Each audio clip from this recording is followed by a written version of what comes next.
છાણી આશાપુરી સોસાયટીમાં રહેતી વૃદ્ધાની હત્યા તેમજ લૂંટ કરી લૂંટારૂ ટોળકી નાસી છૂટી હતી। નવાયાર્ડ આશાપુરી સોસાયટીમાં સરોજબેન ડાયાભાઈ સોલંકી ઉંમર વર્ષ 49 રહેતા હતા।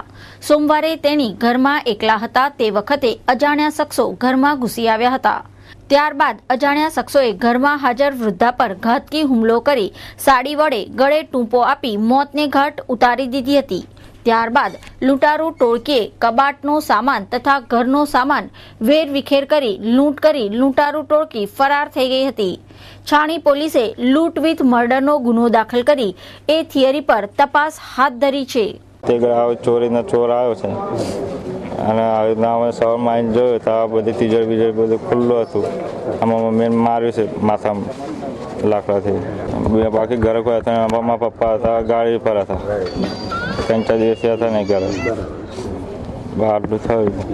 મરનાર સરોજબેન ડાયાભાઈ સોલંકી છે।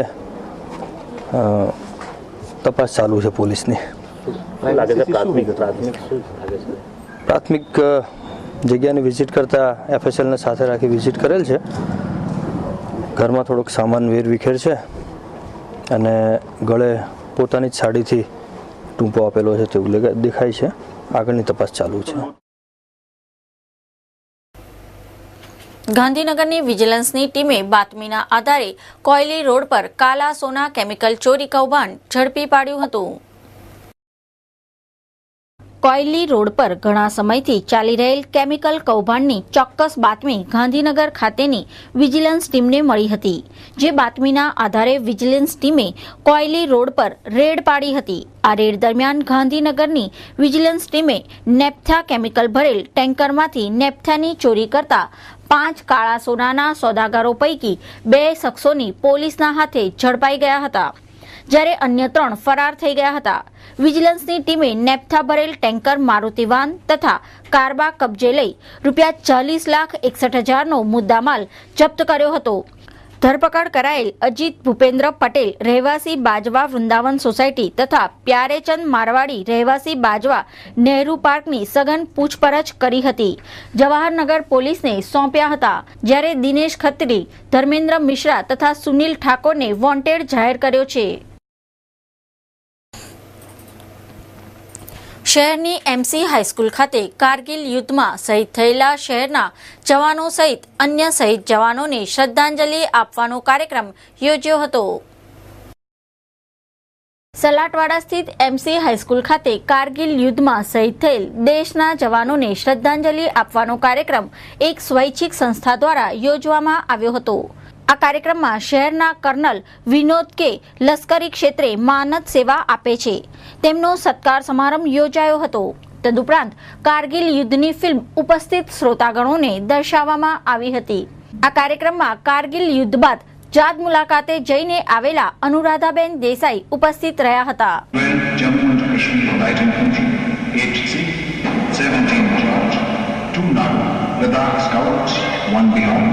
and 27 Rajput became virtual household names.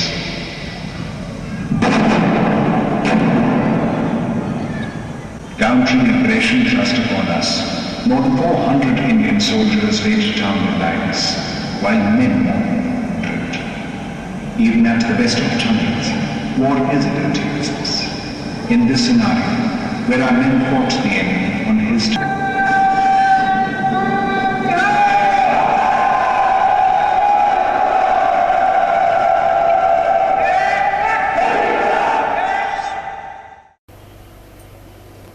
મહિલાઓ તથા યુવતીઓ પર થતા અત્યાચારના મામલે શહેરનું બોનાન્સ વુમન સંગઠન વહારે આવી સેન્ટ્રલ મોલ ખાતે જાગૃતિ કાર્યક્રમ યોજ્યો હતો। ગુજરાતમાં મહિલાઓ પર થતા અત્યાચાર તથા છેડતીનો મામલો વધુ જટિલ બન્યો છે। તેવા સમયે મહિલાઓની અસલામતી મામલે વિવિધ મહિલા સંગઠનો મહિલાઓની સુરક્ષા મુદ્દે આગળ આવ્યા છે। ત્યારે શહેરનું વધુ એક બોનાન્સ વુમન સંગઠન મહિલાઓની વહારે આવ્યું છે અને મહિલાઓ પર થતા અત્યાચાર સામે સુરક્ષા હેતુ સેન્ટ્રલ મોલ ખાતે પ્લે ડાન્સ જાગૃતિ કાર્યક્રમ યોજ્યો હતો। આ કાર્યક્રમમાં શહેરની મહિલાઓ તથા યુવતીઓ મોટી સંખ્યામાં જોડાઈ હતી।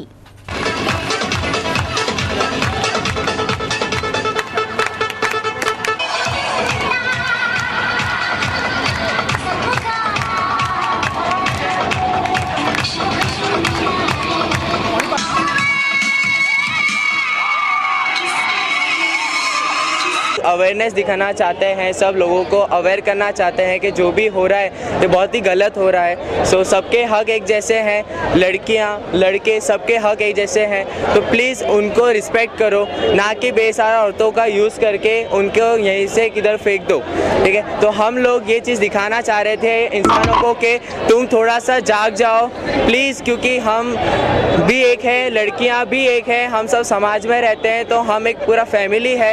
तो फैमिली के साथ अंदर अंदर ऐसा सब कुछ ना करें, इसलिए हम अवेयरनेस दिखाना चाहते थे इस हिसाब से।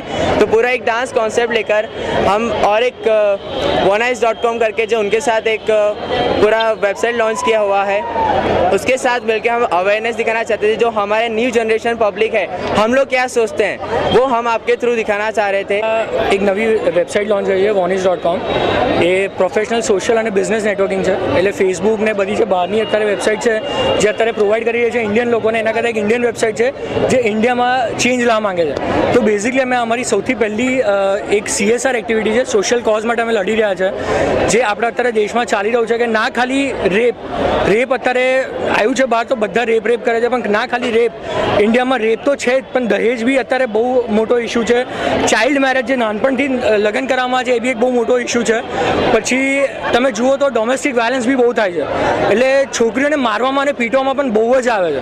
તો બેઝિકલી અમે એક વેબસાઇટ લોન્ચ કરી છે, એના સાથે સૌથી પહેલી અમારી આ એક CSR અમારી સોશિયલ કોઝ માટે અમે લડી રહ્યા છે, અને જે વિમેન એમ્પાવરમેન્ટ પર છે। અમે ચાહીએ છીએ કે આ કરવાથી લોકોને ખબર પડે અને સોસાયટીની અંદર બહુ મોટો ચેન્જ આવે।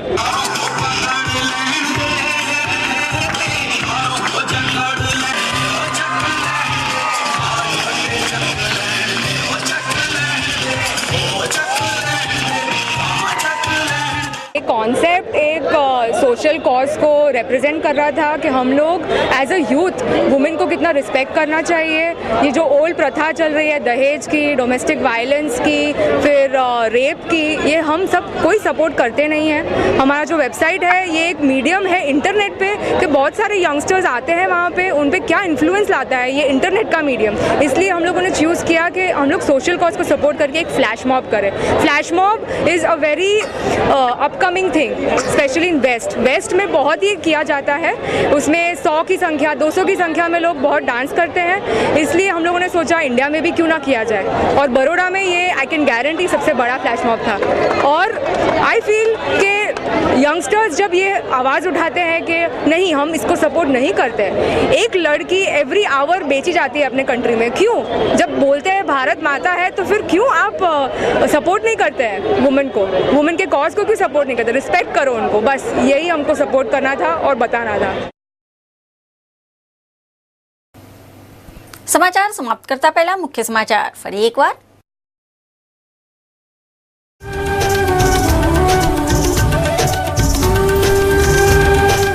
સ્વામી વિવેકાનંદ સયાજીરાવ ગાયકવાડની 150મી જન્મજયંતિ નિમિત્તે વિદ્યાર્થીઓ દ્વારા સામૂહિક સૂર્ય નમસ્કારનો કાર્યક્રમ યોજાયો। 25 થી 30,000 વિદ્યાર્થીઓ જોડાયા। રોનક નાવાણીની હત્યા કરનાર તેના જ બે મિત્રો પોલીસના હાથે ઝડપાયા। બંને મિત્રોએ તેમના શોખ પૂરા કરવા મિત્ર રોનકની હત્યાનો પ્લાન ઘડ્યો હતો। VCCI દ્વારા મેગા એક્ઝિબિશનમાં મેનેજમેન્ટ ગુરુ ચેતન ભગત ઉપસ્થિત રહ્યા। 2012 ગોધરા કાંડ કરતા વર્ષ 2022નું ભવિષ્ય વધુ મહત્વનું રહેશે, ચેતન ભગત।